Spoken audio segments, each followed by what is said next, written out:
தமிழ் பஞ்சாயத்து குடியிருக்கப்ப போன்ல சொல்றாங்க, 10 மணிக்கு என் குழந்தைய என்கிட்ட கொண்டுட்டு வந்து ஒப்படைச்சிருக்கணும்லக்கா.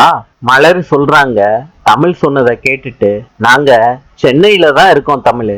ஈஸ்வரியும் சித்ராவும் தமிழோட வீட்டுக்கு போறாங்க. தமிழ் இல்லாதப்ப அழகரை பாக்குறாங்க. ஈஸ்வரி அழகரை தூக்கிட்டு போறாங்க.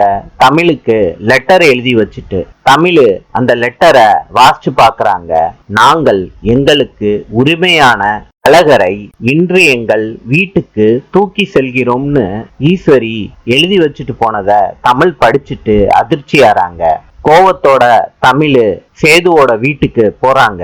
ஈஸ்வரி வீட்டுக்கு வெளியே வந்து சித்ரா கூட வந்து நிக்கிறாங்க தமிழ் கூட பேசுறது. தமிழ் சொல்றாங்க, மரியாதையா சொல்றேன், என் குழந்தைய என்கிட்ட ஒப்படைச்சிருங்க. ஈஸ்வரி சொல்றாங்க, நீ பெத்த 2 குழந்தையும் இனிமேட்டு நீ பிரிஞ்சுதான் இருக்கணும். உன்னால முடிஞ்சத பண்ணிக்க. தமிழ் ஈஸ்வரி சொன்னதை கேட்ட உடனே கோவமா ஈஸ்வரி கூட பேச ஆரம்பிக்கிறாங்க. நாளை சந்திப்போம்.